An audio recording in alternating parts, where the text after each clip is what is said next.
అదే RTV app వార్తల్ని క్షణాల్లో చదివే అవకాశం ఉంటుంది. ఒక న్యూస్ పేపర్, ఒక టెలివిజన్ ఛానల్ మీ చేతుల్లో ఎప్పుడూ ఉంటాయి.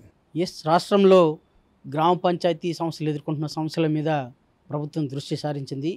గత ప్రభుత్వం చేసిన తప్పిదాలన్నింటినీ కూడా ఒక్కొక్కటిగా పరిష్కరిస్తూ గ్రామ పంచాయతీలకు భరోసాను కల్పిస్తున్న క్రమంలోనే గ్రామ పంచాయతీలకు సంబంధించిన రాష్ట్ర అధ్యక్షులు, అసోసియేషన్ అధ్యక్షులు మనతో పాటు ఉన్నారు. వారిని అడిగి మరింత సమాచారం తెలుసుకుందాం. సార్, ఇవాళ గ్రామ పంచాయతీ సమస్యల పరిష్కారం పట్ల ప్రభుత్వం ఎలా వ్యవహరిస్తూ ఉంది, మీరు ఎలా భావిస్తున్నారు? గత ప్రభుత్వ హయాంలో అనేక ఇబ్బందులు పడ్డారు, ఇప్పుడు పరిస్థితి ఎట్లుంది సార్? గత ప్రభుత్వ హయాంలో వైఎస్ జగన్మోహన్ రెడ్డి గారి నాయకత్వంలో మా పంచాయతీరాజ్ వ్యవస్థ పూర్తిగా నిర్వీర్యం అయిపోయింది. మా సర్పంచులు, ఎంపీటీసీలు, కౌన్సిలర్లు అనేవాళ్ళు ఉత్సవ విగ్రహాల కింద మారిపోయారు. మా నిధుల్ని జగన్మోహన్ రెడ్డి గారు దొంగిలించారు.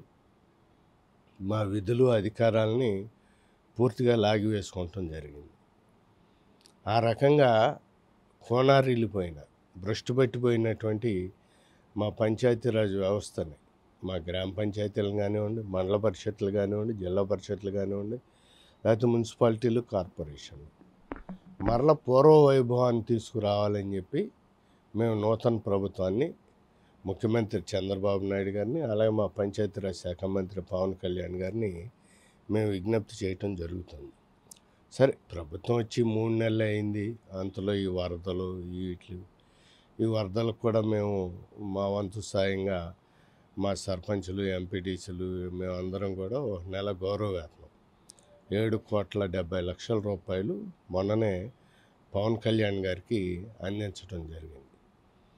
సో పవన్ కళ్యాణ్ గారు ఆలోచించే విధానం కానివ్వండి, ఆయన రివ్యూల్లో కానివ్వండి, చాలా సానుకూలంగా మా సమస్యల పట్ల ఆయన ఒక అవగాహన తెచ్చుకుంటూ, గత ప్రభుత్వం జగన్మోహన్ రెడ్డి గారు ఏ విధంగా ద్రోహం చేశారో ఆ రోజున మేము ఏదైతే చెప్పామో 8,641 కోట్ల రూపాయలు ఆర్థిక సంఘం నిధులు అంటే కేంద్ర ప్రభుత్వం పంపించింది.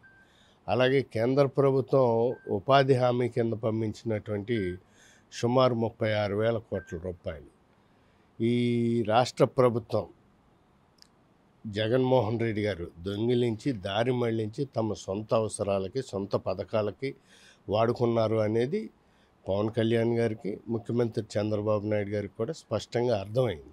సార్, ఇంత ఫైనాన్షియల్ క్రైసిస్లో రాష్ట్ర ప్రభుత్వం పంచాయతీలకు ఆగస్టు 15 రోజు 10,000 రూపాయల చొప్పున ఆర్థిక ప్రకటించడం అంటే ఫస్ట్ టైం, ఎప్పుడూ లేని విధంగా ఆగస్టు 15 ప్రకటించి జెండా పండుగ ప్రతి పంచాయతీలను ఘనంగా జరుపుకోవాలని చెప్పి భావిస్తూ నిధులు కేటాయించడం, ఈ విధానాలన్నీ ఎలా భావిస్తారు?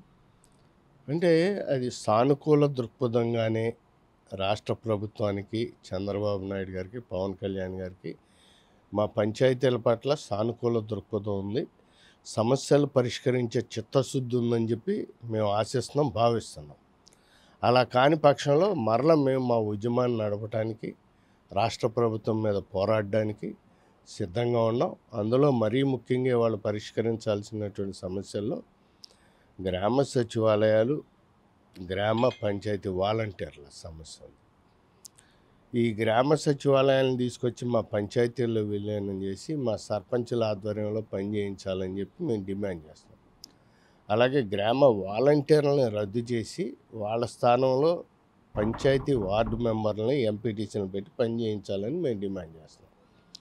అలాగే రాష్ట్ర ఆర్థిక సంఘం ద్వారా రావాల్సినటువంటి నిధులు కానివ్వండి, ఇతరత్ర అనేక 16 డిమాండ్లు ఉన్నాయి. మా సమస్యలు, మా కోరికలు, వాటిని అన్నింటినీ కూడా ముఖ్యమంత్రి చంద్రబాబు నాయుడు గారు, పవన్ కళ్యాణ్ గారు పరిష్కరిస్తారని చెప్పి మేము ఆశిస్తున్నాం, భావిస్తున్నాం. సార్, ఇప్పుడు మీరు పెట్టినటువంటి 16 డిమాండ్లు పరిష్కారానికి కాలయాపన అయ్యే అవకాశం ఉంది. అలాగే ఆ సమస్య పరిష్కారం కాకపోతే ఫర్దర్ మీ స్టెప్ ఏంటి? డెఫినెట్గానే అంటే కాలయాపన జరగడం లేదు. ఆల్రెడీ మా ప్రప్రథమ డిమాండు కేంద్ర ప్రభుత్వం పంపించే 15వ ఆర్థిక సంఘం నిధులు ప్రతి రూపాయి మా గ్రామ పంచాయతీలకు ఇవ్వాలి. అందులో భాగంగానే ఒక నెల రోజుల క్రితం 250 కోట్లు, అలాగే ఒక 20 రోజుల క్రితం 998 కోట్ల రూపాయలు ముఖ్యమంత్రి చంద్రబాబు నాయుడు గారు, పవన్ కళ్యాణ్ గారు మా గ్రామ పంచాయతీలకి జమ చేయటం జరిగింది. అందులో ఒక్క రూపాయి కూడా వాళ్ళు ముట్టుకోలేదు, తీసుకోలేదు. గతంలో జగన్మోహన్ రెడ్డి గారు చేసినట్టు చేయలేదు. కనుక భవిష్యత్తులో కూడా ఇంకొక 1000 కోట్ల రూపాయలు ఇస్తామని చెప్పి ప్రకటించడం జరిగింది.